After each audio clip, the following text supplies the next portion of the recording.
Bienvenue sur Economia, c'est désormais officiel, l'Algérie est en crise et en alerte orange. La chute vertigineuse d'un prix d'un pétrole qui constitue l'essentiel des revenus du pays ne ménagera pas l'économie rentière qu'est l'économie algérienne. Alors il est temps désormais de refonder entièrement le système économique car le précédent vient d'être ébranlé dans ses piliers énergétiques et financiers. Il est temps d'apprendre à vivre sans pétrole. Sid Ali Hamzal, vous avez suivi ce dossier pétrolier de près. Alors que s'est-il passé en fait? Comment et pourquoi est-on aujourd'hui confronté à cette chute terrible des prix du pétrole? Alors, si les cours du prix du pétrole ont chuté de façon vertigineuse et sont passés de 125 $ à 50 $ en quelques mois, cela revient essentiellement à un recul de la demande des pays développés par rapport à l'offre. Et cela en raison d'une baisse sensible de leur économie. Alors, est-ce à dire que c'en est fini pour l'embellie financière? Certainement. Certainement, on passe à.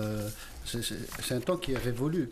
C'est un temps qui est révolu. Et c'est là, malgré qu'entre 1999 et 2014, l'Algérie a accumulé plus de 750 milliards de dollars de recettes en hydrocarbures, et que de 20 milliards en 2000, on est passé à près de 70 milliards en 2008. Ce temps est bel et bien révolu. Selon les experts, les prix du baril vont se stabiliser pour le deuxième semestre 2015 à 70 $, ce qui va annoncer un nouveau régime pétrolier. Alors, comment réagit le pouvoir exécutif et comment tente-t-il de gérer cette crise?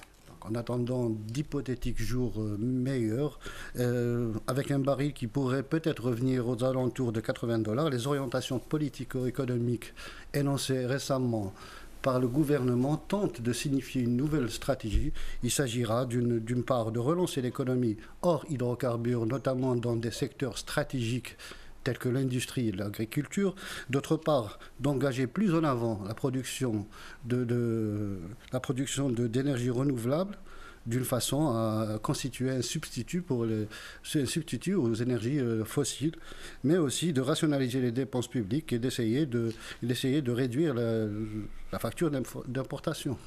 Sid Ali Hamzal, je vous remercie pour toutes ces explications. Voilà, donc c'était là donc, tout l'enjeu de ce débat que nous allons détailler maintenant avec nos invités.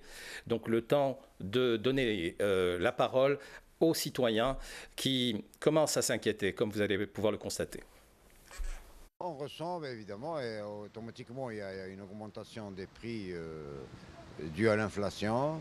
Il y a un manque de liquidité, il y a une perte sèche pour l'économie nationale.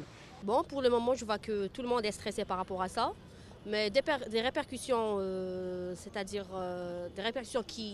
apparentes, non, pour le moment, je n'en vois pas. L'économie algérienne, je regrette infiniment. Il y a une très mauvaise gestion à tous les niveaux, que ce soit au niveau des prises de décision, des décisions irrationnelles. Et automatiquement, ça entraîne une économie complètement désarticulée. La gestion, je ne sais pas, elle est un peu, je pense, hasardeuse. Pourquoi? Parce qu'il fallait penser il y a 20 ans de cela, au fait de diversifier l'économie algérienne. Et du fait qu'on dépende à 98% des hydrocarbures, c'est un peu problématique. Donc la gestion, elle est où? Notre dépendance alimentaire de l'étranger, on doit faire face et dépendre de nous-mêmes en développant l'agriculture. Notre planche de salut, c'est de développer l'agriculture.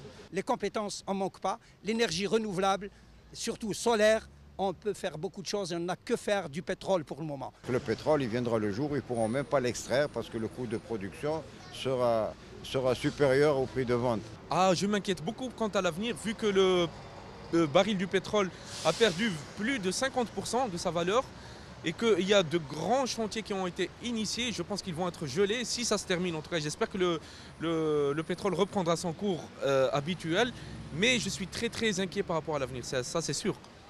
Mais au niveau économique, je pense que l'Algérie va franchir ce cap sans grand souci. Enfin, c'est une réflexion avec beaucoup de recul. N'étant pas algérien, on voit un petit peu ce qui se passe et comment ça se passe. Voilà. J'ai beaucoup plus d'inquiétude pour l'euro que pour le dinar algérien, quoi. Voilà, donc l'Algérie peut-elle vivre sans pétrole, ou en tout cas à côté du pétrole? Eh bien, nous allons voir ça, détailler tout cela avec nos invités qui sont autour de moi. Mohamed Saïd Berroul, vous êtes expert consultant en énergie, oil and gas et ancien directeur à la division exploration de Sonatrach. Oui. Ali Bey Nasri, vous êtes président de l'Anexal et consultant économique.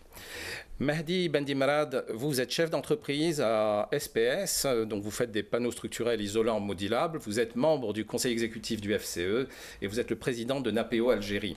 Enfin, le professeur Noureddine Yessa, vous êtes le directeur du Centre de développement des énergies renouvelables. Alors, messieurs, avant d'entamer ce débat, nous allons interroger celui qui a longtemps été présidé aux destinées du pétrole algérien. Je veux parler de Abdelmajid Attar. Il nous livre une réflexion intéressante. Écoutons-le. Si on voit tout ce qu'on a fait avec le pétrole, par exemple, il faut reconnaître quand même, hein, il y a eu quand même des infrastructures, il y a des autoroutes, il y a des lycées, il y a des hôpitaux, il y a des logements, il y a beaucoup de choses. Il faut reconnaître que le confort, c'est-à-dire que le mode de vie de l'Algérien s'est amélioré d'une façon ou d'une autre. Il s'est amélioré, ça c'est indéniable. C'est indéniable. Beaucoup de choses qui ont été gâchées, il y a du gâchis, c'est-à-dire surtout les surcoûts. Quelque chose qui coûtait par exemple 100 millions de dollars, il coûte à la fin 150 et ainsi de suite. Presque tous les projets ont subi des surcoûts. Ça, c'est la mauvaise gestion, c'est la mauvaise gouvernance. Bon. Le problème, c'est que tout ça, toutes ces réalisations, malheureusement aujourd'hui, ça ne produit pas de nouvelles. Ça nous a apporté du confort. Ça ne fait que consommer de l'énergie et ça ne produit rien. Entre-temps, la population a augmenté. On consomme, mais en réalité, qu'est-ce qu'on a consommé? On fait que consommer du pétrole. Et on oublie de faire l'essentiel, c'est-à-dire de penser à l'avenir, de penser à 10 ans, 15 ans, 20 ans. C'est ça qu'il faut... et ça, il faut le reconnaître, ça nous a manqué. D'ailleurs, l'augmentation des prix du pétrole à partir de 2004-2005, où le prix du baril a commencé à augmenter, ben, c'est à partir de là qu'on a commencé à consommer de façon effrénée. Il n'y a qu'à regarder les importations. On importait moins de 10 milliards de dollars avant 2000. Aujourd'hui, quand je vois le chiffre que les importations, par exemple, sont pratiquement autour de 70 ou 75 milliards de dollars, mais c'est dingue. Et ça a été encouragé par l'augmentation du prix du baril. Maintenant que le baril est à 50, on se dit, tiens, il faut serrer. Ça ne va pas être facile. Ça ne va pas être facile. Mohamed Saïd Berroul, qu'est-ce qui se passe au niveau de l'énergie? Et est-ce qu'on n'aurait pas, nous, pu prévoir tout cela? Bon, de toute façon, ce n'est pas la première fois. On a vécu des dizaines d'années avant, on a vécu des crises. On a même échappé à un troisième échelonnement vers les années 99. Le baril était sous la barre des 10 $, donc ce n'est pas nouveau. Je pense que ce n'est pas nouveau, on est habitué à ça. Mais le problème, on n'a pas appris, comme disait M. Attar, on n'a pas appris le leçon. Donc pour nous, ce n'est pas nouveau, c'est quelque chose d'attendu, du fait que il fallait s'attendre parce que déjà en 2008, les États-Unis ont commencé à produire beaucoup de pétrole, y compris le pétrole de schiste. Mais le baril s'est maintenu jusqu'en 2014, jusqu'à juin, tout simplement parce que c'était en gestation. On savait que ça va être comme ça. C'est parce que les quantités qui étaient produites par les États-Unis ont compensé le déficit d'Iran, parce qu'il y avait des sanctions internationales. Il y avait aussi la Libye qui produisait très peu, l'Irak. Ça a fait un peu un équilibre. Donc ce qu'a ramené les États-Unis, c'est un peu ce qui manquait sur le marché. Donc il n'y a pas eu de chute de baril. Mais tout récemment, vers, disons, 2012-2013, il y a un peu d'apaisement des sanctions sur l'Iran, donc ça a commencé à produire. L'Irak a produit dernièrement un pic qui n'a jamais été atteint depuis 1980. Et en même temps, les Russes, ils ont produit actuellement, ils ont produit dernièrement un volume qui était donc supérieur à ce qu'ils produisaient avant l'éclatement de l'Union soviétique. Donc ce sont deux pics qui ont fait que, en s'ajoutant au pétrole donc, des schistes, donc a engendré un peu une surabondance du pétrole sur le marché. Ça a fait un peu ce qu'on voit, ça a fait chuter le baril d'une manière un peu rapide. Mais ce n'est pas suffisant parce qu'il y a aussi les Américains, ils ont évalué leurs réserves à 390 millions de barils actuellement. Donc dernièrement, c'était 2,7 millions. Ce matin, j'ai lu c'était 4 millions de barils de plus. Donc ça va encore donc, un peu dramatiser les choses. Et puis, comme vous le savez, il y a l'euro qui a perdu beaucoup dans le dollar. Ça aussi, c'est un petit, donc, disons, un petit facteur. Et puis, comme les États-Unis, donc, ils produisent beaucoup, il n'y a pas beaucoup de preneurs, donc les Européens et les Chinois n'ont pas beaucoup donc, produit. Donc, il y a actuellement, la situation, c'est que les États-Unis ont réduit les importations de 9 millions de barils. Et il n'y a pas moyen de réagir à cela? Les autres pays producteurs hors États-Unis n'ont pas les moyens de réagir et de s'imposer? Bon, il y a les pays de l'OPEP. Vous savez la position de l'OPEP, vous savez très bien, ils ont maintenu à 30 millions de barils par jour. Et puis il y a nos non-OPEP. Les non-OPEP, ils ne veulent pas jouer le jeu, donc chacun maintenant devant sa croûte. Très bien. Je pense que c'est une question de temps. Juste pour pallier ce déficit, parce que si j'en crois les lectures que j'ai faites, les quantités de pétrole sont en baisse actuellement. Est-ce qu'il n'y a pas moyen de récupérer le déficit par une augmentation de la production? Et est-ce que nos autorités s'attachent à faire cela? Vous parlez d'autres pays? Là, je parle de l'Algérie. Okay. Bon, on peut augmenter la production. Nous avons des capacités de production qui sont donc extensibles à 1,6 million, 1,7 million, donc on produit actuellement 1,1 million, 1,2 million. Donc on peut aller, mais il y a des restrictions de l'OPEP. On ne peut pas faire ce qu'on veut, on est membre de l'OPEP. À moins qu'on quitte l'OPEP, c'est autre chose. Comment vous voyez ça, Monsieur Nasri, cette évolution du pétrole? On est tous un peu surpris, on a l'impression qu'il y a eu de l'amateurisme au niveau de la gestion énergétique, parce que comment se fait-il qu'on n'est pas préparé? Quand on voit les Américains qui se préparent depuis longtemps à épuiser leurs réserves de schiste, il fallait s'attendre à une telle crise. Moi, bien sûr, je ne suis pas spécialiste dans le domaine de l'énergie, mais il faut dire une chose. On n'apprend pas, donc je reprends un peu ce qui a été dit, on n'apprend pas de nos erreurs. De tout en Algérie a été très fébrile et l'Algérie a toujours été donc pendue à la fluctuation des cours du baril de pétrole. En 2009, la situation était nettement plus mauvaise que maintenant. Le premier semestre 2009, le baril du pétrole était à 37 $.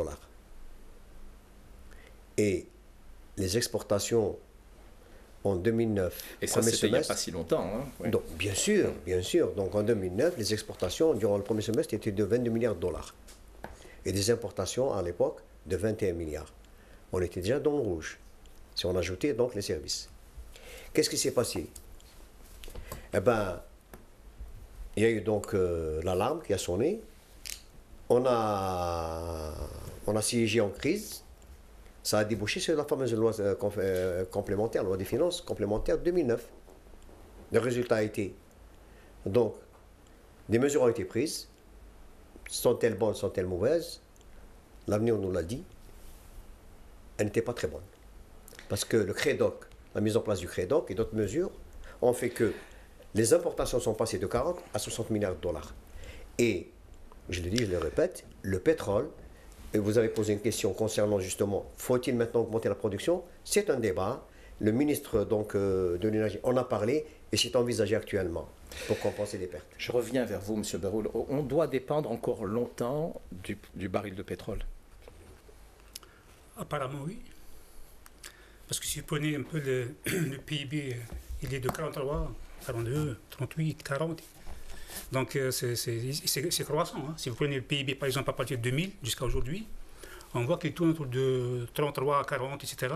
Mais on voit aussi que ça augmente.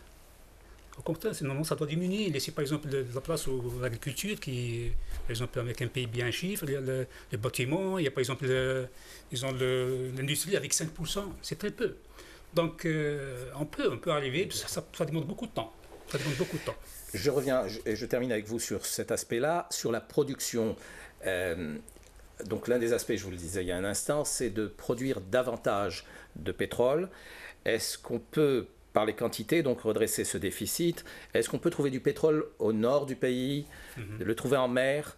Et est-ce que tout cela est possible aujourd'hui en termes d'investissement? Est-ce que l'investissement ne coûte pas plus cher que la vente de pétrole elle-même? Ok. Concernant l'augmentation de la production, oui, on peut produire le plus. Tout à l'heure, je disais qu'il y a des restrictions, donc on doit donc se conformer au quota de l'OPEP. Mais on parle de dépassement des quotas. Il y a des voix qui se sont élevées, y compris au sein du gouvernement, pour dire on va dépasser les 1 200 000 barils.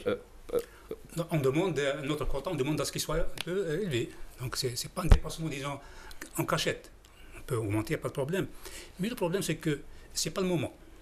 Si maintenant on produit pour vendre beaucoup, pour combler le déficit, moi je pense qu'il faut attendre un peu et vendre quand le dollar, donc quand le baril va un peu gagner de quelques dollars, par exemple à 55, à 60, on peut produire. Mais le président de Goldman Sachs parlait hier de baisse encore jusqu'à 30 $ le baril, selon leurs études. Oui, j'ai vu ça, mais c'est le cas de base. Il parle du pétrole algérien. Très bien, donc vous êtes dans une tonalité optimiste. Vous pensez qu'à moyen terme, ça va remonter, mais ça n'atteindra plus jamais les cours d'avant. Oui, il faut rester optimiste parce qu'on est en hiver, d'ici le printemps. Donc le monde va chuter un peu. Mais l'hiver a été rude et on n'a pas vu d'augmentation de prix significative. Parce qu'il y a une surabondance de 2 millions de barils maintenant sur le marché. Il ne faut pas oublier, il y a 2,2 millions de barils qui sont actuellement sur le marché. Il n'y a pas de preneur. Automatiquement, ça ne chute pas. Mais d'ici, par exemple, le printemps, qu'est-ce qui va se passer? Il va y avoir une diminution de la demande. Une diminution de la demande, ce qui fait qu'on peut s'attendre à encore une chute de pétrole, sûr. Un creux. Pourquoi? Parce qu'il va y avoir, disons, une chute de production de gaz de schiste, de pétrole de schiste, je pense. Donc c'est au moment-là que ça va augmenter. Ça va augmenter vers l'été, ça va augmenter d'une manière un peu lente, mais sûre. Parce que ça ne va pas rester à 40 $ toute l'année. Je pense qu'on va à 55, 60. On termine par exemple de 2015 à 55, 57. Très bien, professeur Nourdini, vous, l'objet de votre quotidien, c'est de voir ce qu'on peut faire en dehors du pétrole. Et vous, c'est l'énergie renouvelable. Alors, où c'est que vous en êtes du point de vue de vos études? Est-ce que donc vous envoyez, je suppose que vos études parviennent au gouvernement. Alors, est-ce que l'énergie renouvelable, c'est de la fiction encore? Ou est-ce qu'on peut y aller? Et sur quel secteur de l'énergie renouvelable? Quelles sont les énergies qui sont possibles tout de suite, celles qui sont possibles à moyen terme et celles qui ne seront jamais possibles? Merci. Je pense que maintenant tout le monde a pris conscience qu'il faut passer à l'exploitation des énergies renouvelables, qui sont des énergies inépuisables. Et on a vu même le simple citoyen parle des énergies renouvelables. Il faut passer à l'énergie renouvelable. Et nous sommes tous d'accord que l'Algérie recèle des ressources renouvelables, notamment le solaire, parmi les plus grands au monde. Nous sommes également conscients que cette énergie elle est abondante et elle est omniprésente sur le territoire national. Et nous sommes tous d'accord que nous avons le terrain pour la mise en place de les équipements pour faire la conversion. Dans un autre plan, il faut que faire maintenant pour exploiter, pour faire la conversion de cette énergie et de faire la transition de l'extraction de pétrole et de gaz, qui sont des énergies conventionnelles et qui ne sont pas renouvelables, et qu'il faut les extraire de ce sol, vers la conversion de solaire et du vent en énergie en chaleur qui eux, sont sur le sous-sol.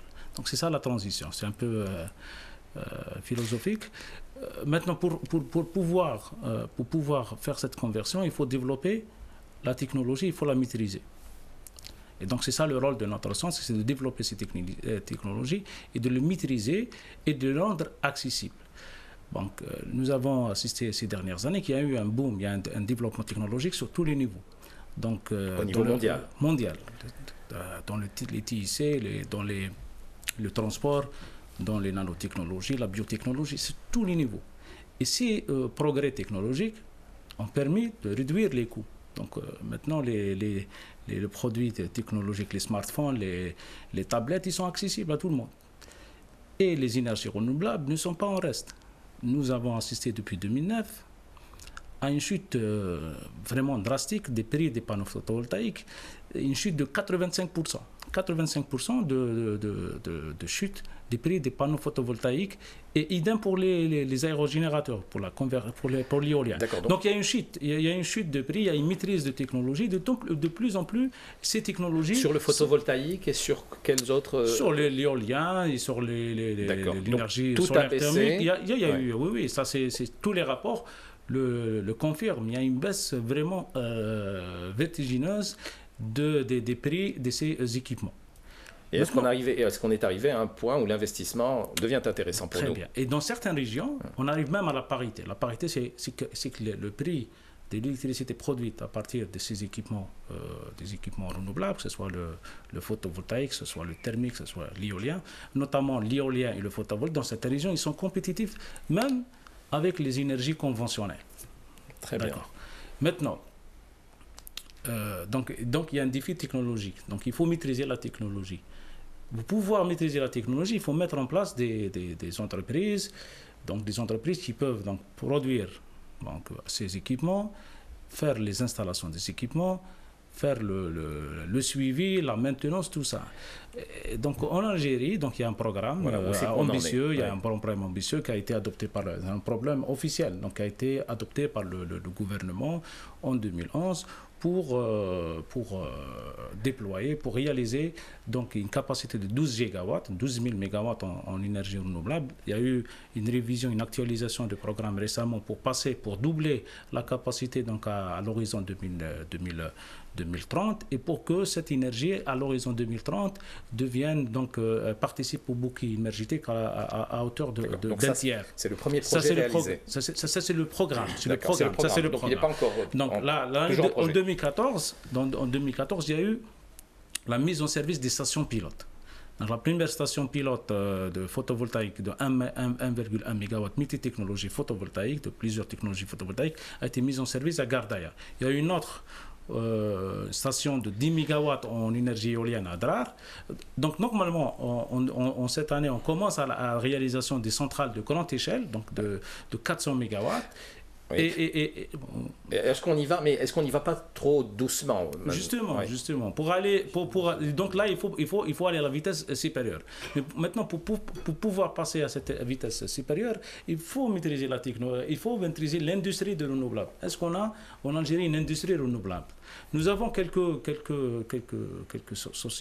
entreprises qui se sont lancées dans la fabrication des panneaux photovoltaïques. Mais là, il y a la question d'intégration nationale. Donc on va en revenir à l'importation. Non, il y a des sociétés qui font l'encapsulation, qui font le montage. Et c'est déjà bien, parce que déjà, quand même, ils font travailler plus de centaines d'Algériens.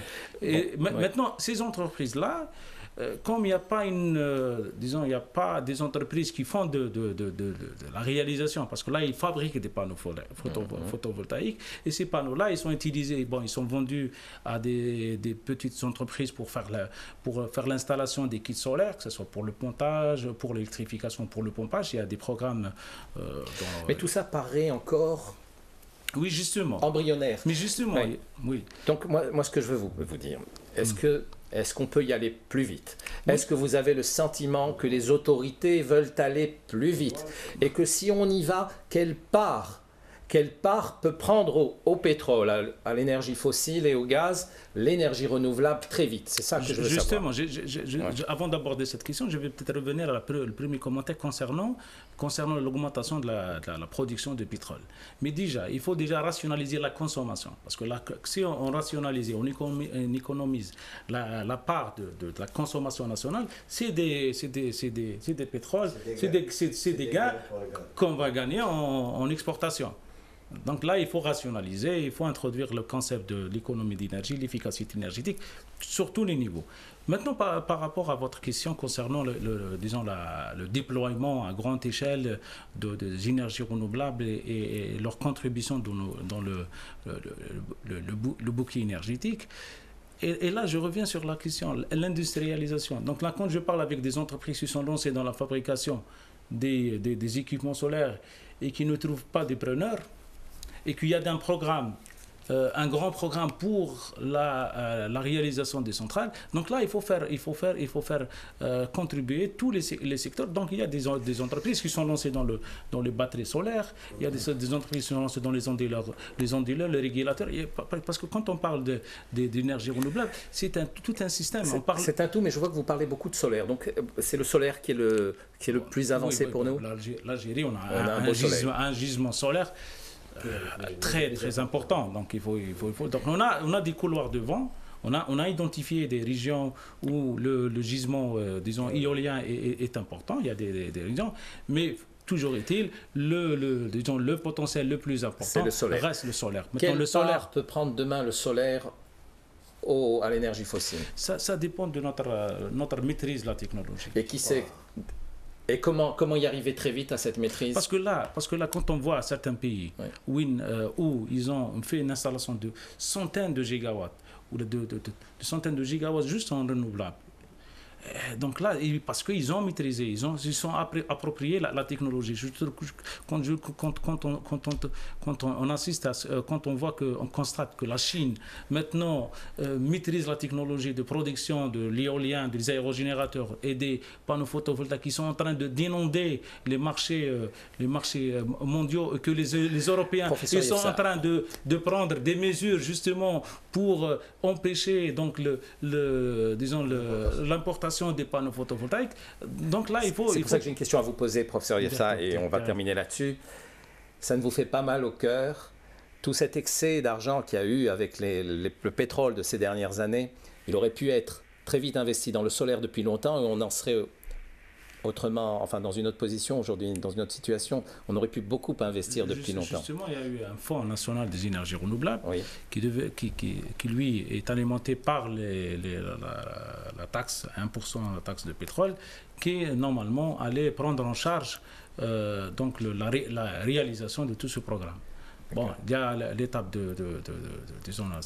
l'étape pilote qui a été réalisé l'année passée. On attend peut-être qu'il va y avoir un pas un peu plus important. D'accord, donc je vois qu'il n'y a encore pas trop de concret. Il y a des petits projets, il y a des projets pilotes, mais ça avance encore doucement. On attend un signal fort de la part du gouvernement. J'espère que cette année, quand même, avec l'installation de 400 MW, et avec la chute des prix du pétrole. Donc, juste un petit mot, et avant de terminer sur ce volet énergétique.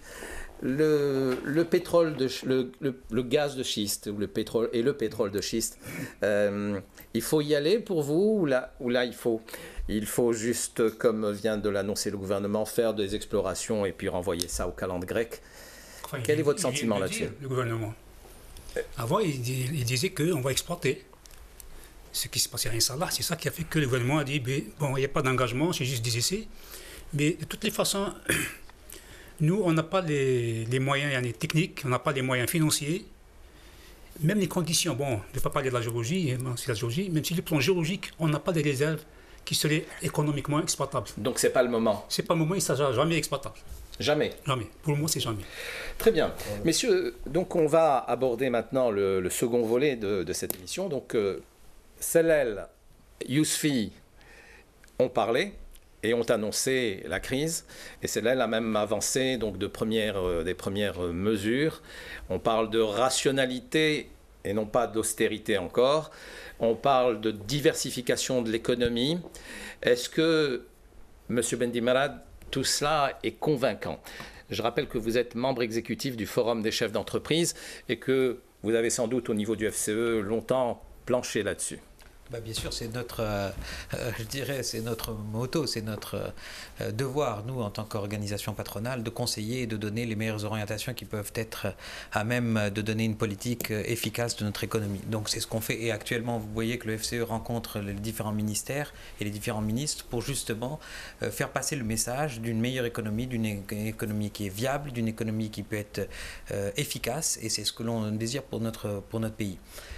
Donc tous ces messages qu'on essaie de passer aux divers ministres et que l'on référera en conclusion au Premier ministre lors de notre prochaine rencontre avec à la tête notre président du FCE, permettra justement de définir une politique économique qui soit viable, qui soit efficace.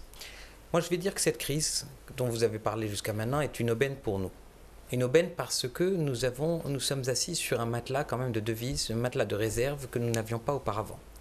Donc en 2008, on était en 88, nous étions presque en cessation de paiement à cette époque-là. Nous n'avions pas du tout de réserve de change. Actuellement, nous avons dans les 180 milliards, à ce que je lis, puisqu'on a perdu 10 milliards il y a quelques temps. Mais nous avons ces réserves qui nous permettent, malgré tout, d'orienter notre économie vers quelque chose de viable, quelque chose d'efficace.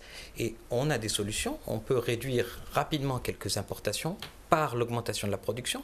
Il ne s'agit pas du tout d'aller dans le protectionnisme, de revenir aux années, disons, dirigistes où il fallait fermer l'économie, il fallait être totalement déconnecté de l'environnement international. Ce n'est plus possible. L'Algérie est allée dans une autre direction et fort heureusement, nous rentrons de plein pied dans l'économie mondiale. Donc, il ne s'agit pas du tout de se restreindre par rapport à ça. Et je dis, il ne s'agit pas non plus de baisser la consommation des Algériens. Les Algériens ont eu des difficultés pendant de nombreuses années. On a eu quand même 10 années difficiles aussi de terrorisme. Il faut que ces Algériens puissent bénéficier aussi, malgré tout, de l'embellie économique et bénéficier aussi de leur consommation. C'est le propre d'un pays. Donc, je dis, il ne faut pas aller dans cette direction du tout. Au contraire, il faut qu'on se mesure aux géants, il faut qu'on se mesure à l'international, mais il faut qu'on renforce notre arsenal chez nous. Et pour le renforcer, on a certaines mesures que je peux vous énumérer. Il y a par exemple, on pense à des choses comme la banque d'investissement pour les PME, ce qui permettrait de donner un peu plus de dynamisme dans l'investissement pour les entreprises, qui serait plus à même d'aller sur quelques banques qui sont beaucoup moins spécialisées dans ce type d'économie, dans la PME. Les banques ne sont pas spécialisées dans la PME. La PME, qui est 90% de notre population d'entreprises, nécessite des actions spécifiques. Vous voyez, donc ça c'est une chose. Nous avons d'autres choses, les zones industrielles, le foncier, la difficulté d'accès au foncier. Sur un pays qui compte 2 380 000 km², vous avez des difficultés énormes. Moi-même, en tant que chef d'entreprise, je recherche des terrains que je n'arrive pas à avoir. C'est très difficile d'avoir un terrain, même si nous sommes dans le système de concession. Que vous disent vos interlocuteurs que vous voyez actuellement au niveau des ministères? Ils nous écoutent pour l'instant. Ils nous écoutent parce qu'eux-mêmes, peut-être que... Je pense que, sincèrement, qu'ils sont de bonne volonté. Sincèrement, bon, peut-être qu'il manque d'idées et que nous, on est là justement pour leur présenter ce qui pourrait être efficace. Je pense à autre chose. Il faut être arrêté. Là, il faut libéraliser le transport, il faut libéraliser l'audiovisuel, il faut libéraliser beaucoup de secteurs comme ça qui pourraient donner quelque chose de plus dynamique. Vous voyez bien qu'à Algérie, c'est pas une compagnie qui est très efficace. Vous voyez bien tous les retards qu'il y a. Il faut bien lui donner un petit peu plus de dynamisme et ce dynamisme, on le donnera aussi par la concurrence. Donc, si on veut protéger les entreprises nationales, c'est une chose, on peut les protéger, mais on ne doit pas occulter que des entreprises privées peuvent aussi venir sur un marché et donner un peu plus d'effervescence à cette économie. Donc ça, c'est des choses concrètes qu'on peut faire rapidement. Vous tenez un langage d'ouverture qui est paradoxal parce que le gouvernement, lui, ce qu'on a entendu là pour l'instant, c'est donc le retour à la licence d'importation et le contrôle douanier sur les gros importateurs. Bon, voilà, donc on est dans une démarche un petit peu de rétraction, mais peut-être que c'est le premier choc. Alors, la licence d'importation, on n'en a pas vu encore trop les contours, mais bon, on verra bien ce qui va sortir de tout ça. Il y a peut-être des secteurs spécifiques où on dira que nous sommes autosuffisants. Je pense par exemple au ciment. Il y a eu l'an dernier, en 2014, un moment où il y avait une mévente de ciment. Et en parallèle, nous avions une importation de plus de 400 millions de dollars. Donc, il y a quelque chose peut-être à voir par rapport à ça. Il y a des sujets spécifiques à cette licence. Néanmoins, on ne peut pas revenir en autarcie. On ne peut pas revenir. Nous avons signé un accord de libre-échange avec l'Union européenne, nous avons signé un accord de libre-échange avec la ZAL, la zone arabe de libre-échange, et nous sommes en phase de négociation bien avancée avec l'OMC. On ne peut pas revenir sur nos engagements. Ce n'est pas possible. Mais il faut tenir compte également d'une situation. On a du mal à passer à l'état de producteur. Où sont les producteurs?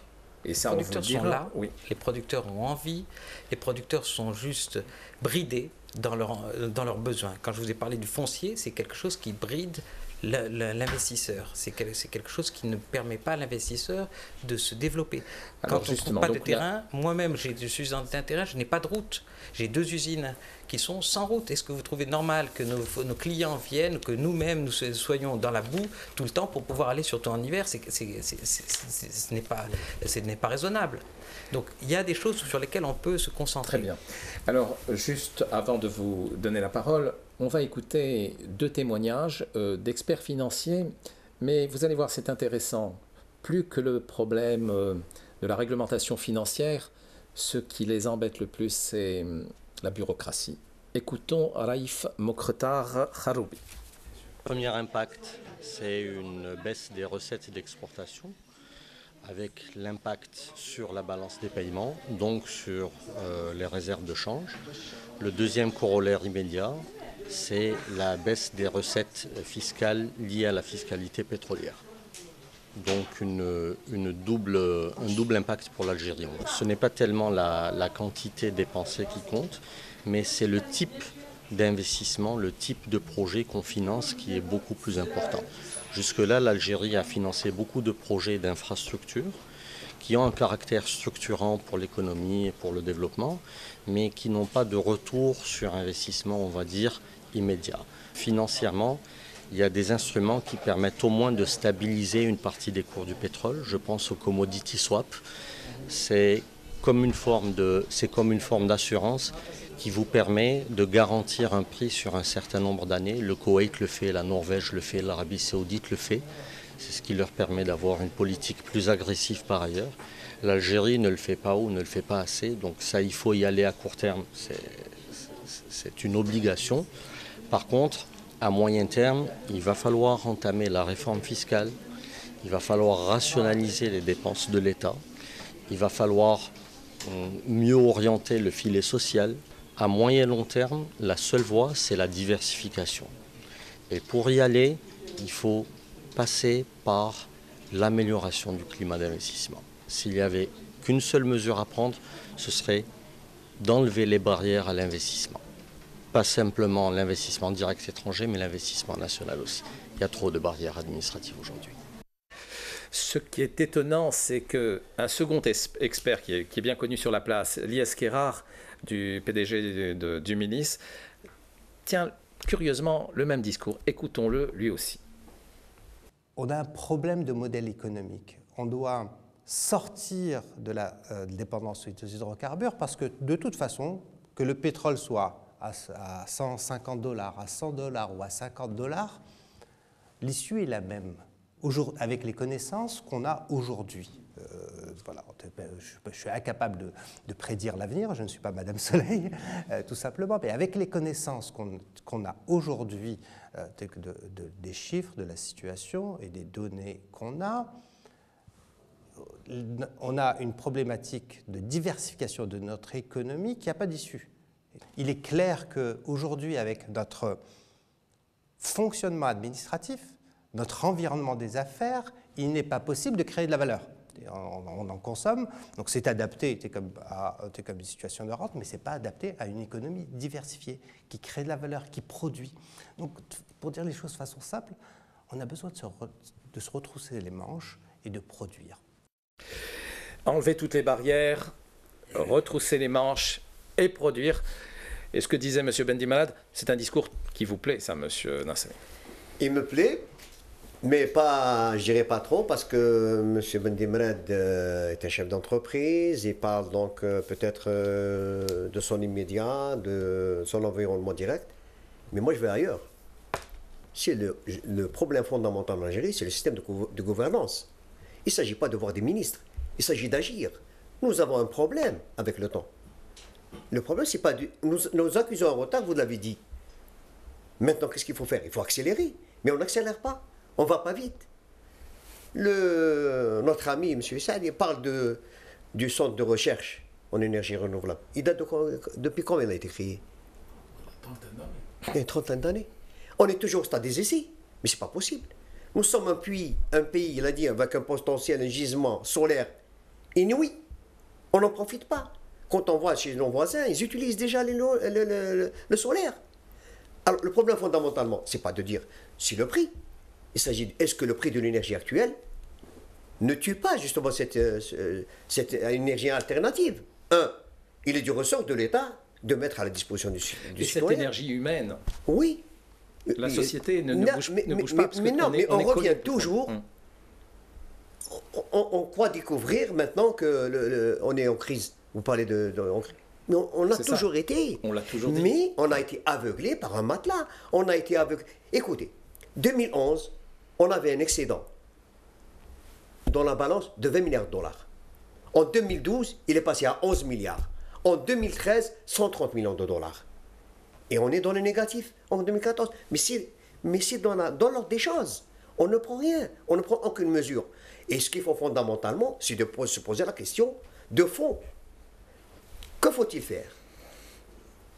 Notre ami, M. Beroul, a parlé, donc c'est un spécialiste de l'énergie.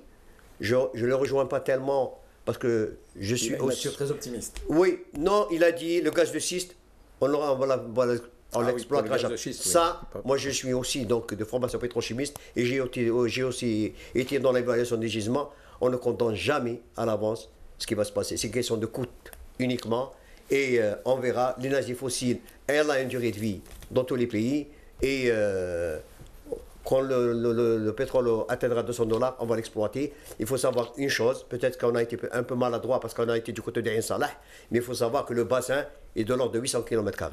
Donc il est assez grand, mais ce n'est pas là le débat. Le débat de fond, c'est quoi? Pourquoi on n'avance pas? Pourquoi des constats sont faits?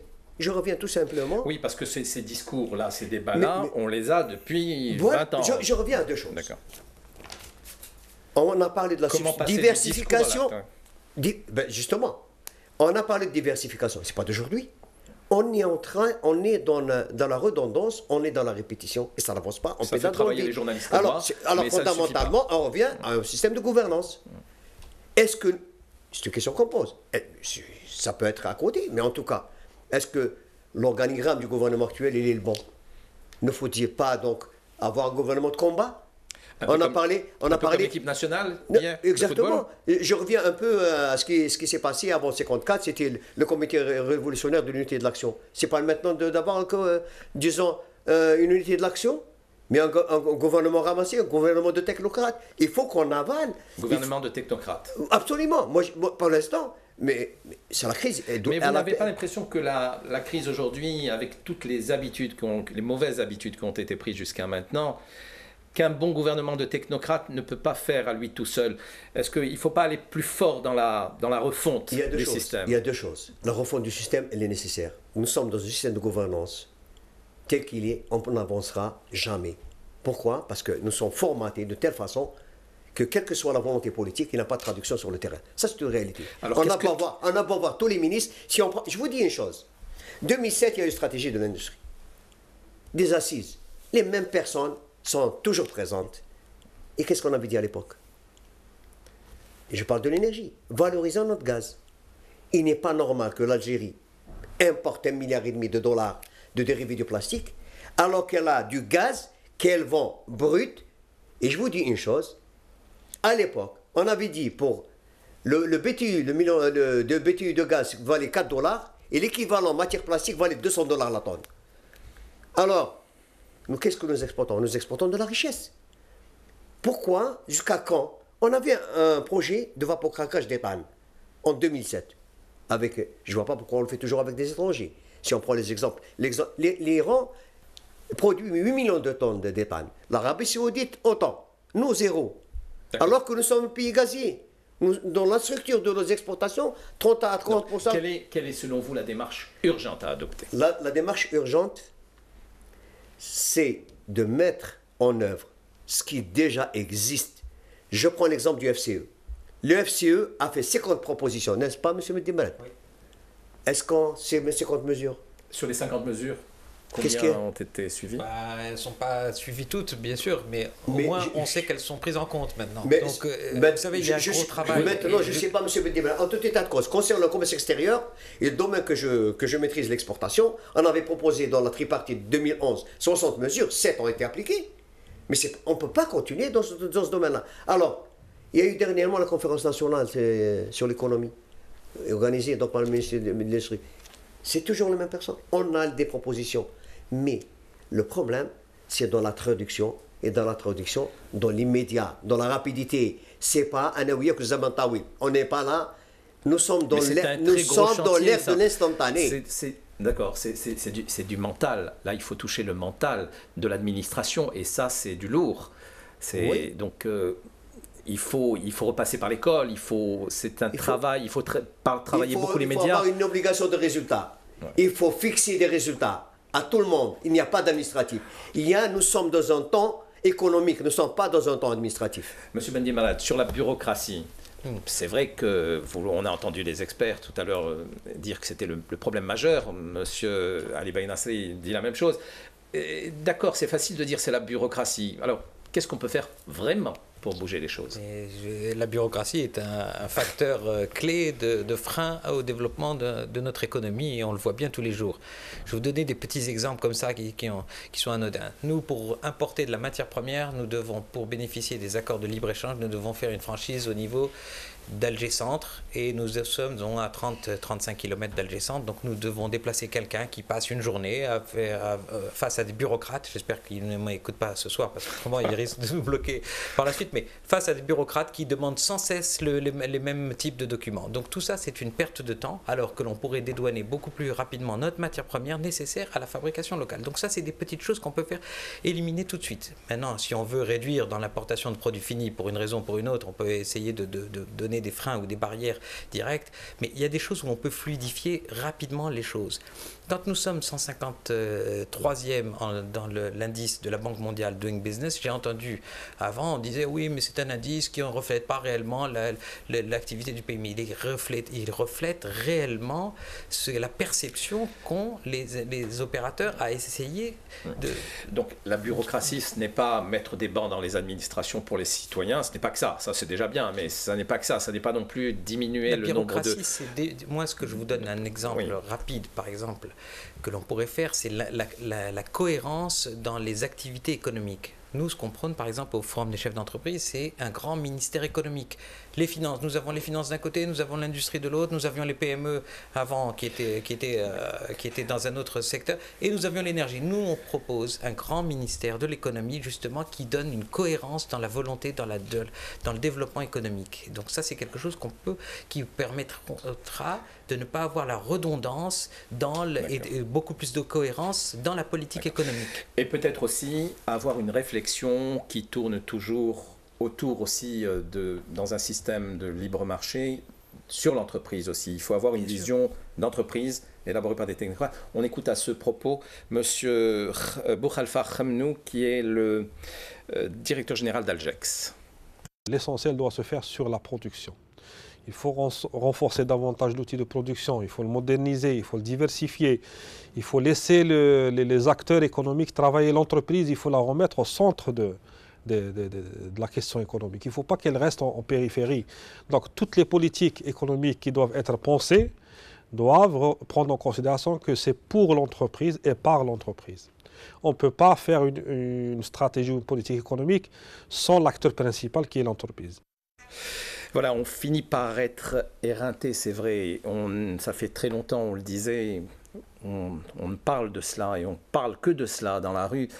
On a vu tout à l'heure les personnes le dire, mais il y a encore loin de la coupe aux lèvres. C'est déroutant, c'est fatigant. Qu'est-ce qu'il faut, encore une fois, qu'est-ce qu'il faut faire, Monsieur Nasri? Qu'est-ce qu'il faut faire? Si tant est que vous soyez écouté.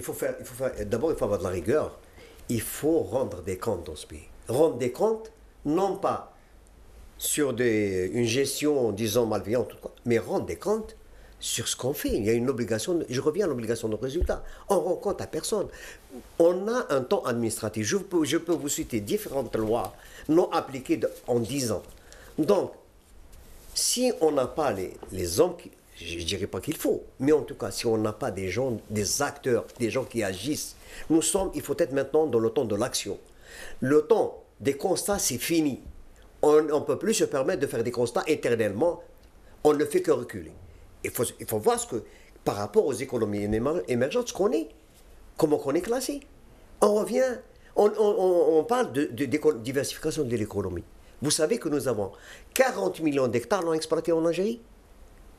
que nous avons uniquement 8,5 millions d'hectares exploités, dont 3,5 millions en jachère, ce qui est un crime. Alors que, parallèlement, nous importons 6 millions de tonnes de blé tendre et 1,5 million de blé dur. Que nous importons donc notre lait, nous couvrons à peine 30%. Dans les céréales, nous couvrons à peine aussi 30%. Alors, quel est ce constat?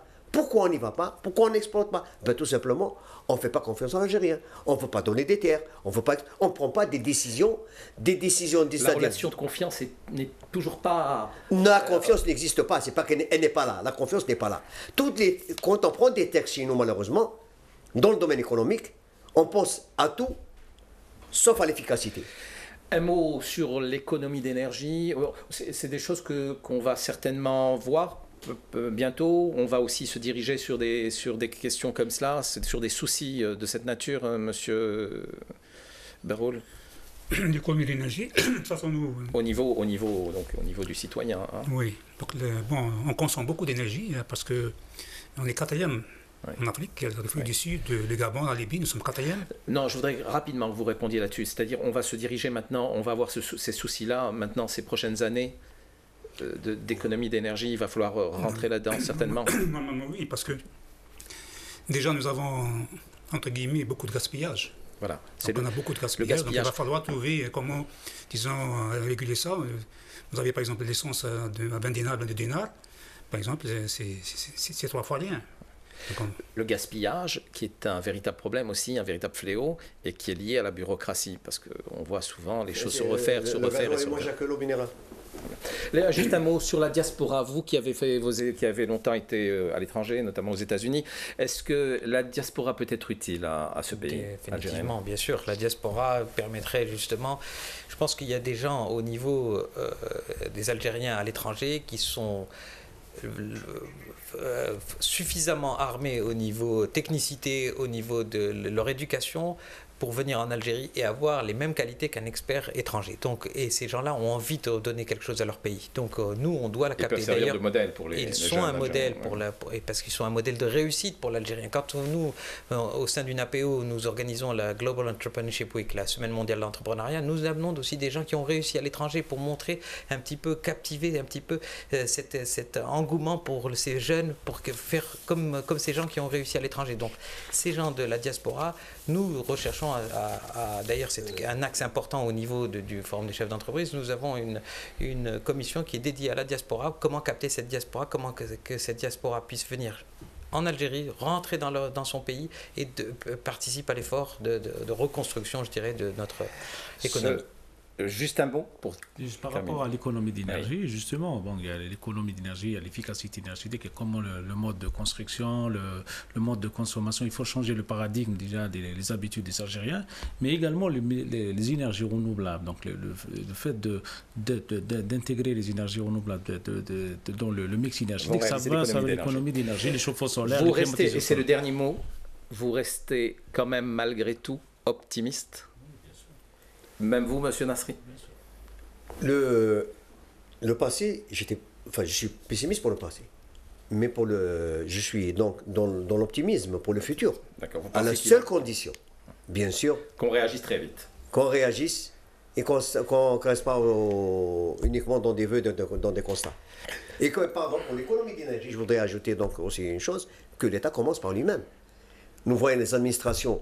Donc des lumières allumées toute la nuit, nous avons des climatiseurs qui fonctionnent à tout bout de champ, et que le solaire commence par l'État. Et qu'on nous règle la question des embouteillages, de la circulation routière. Absolument. Ali Bey Nasri, je vous remercie, ainsi que vous, Mohamed Saïd Berroul, Mehdi Bendimarad et le professeur Nourdine Yassa. Voilà, ce débat prend fin. Je vous remercie de votre attention et on se retrouvera très bientôt pour un prochain débat d'économia.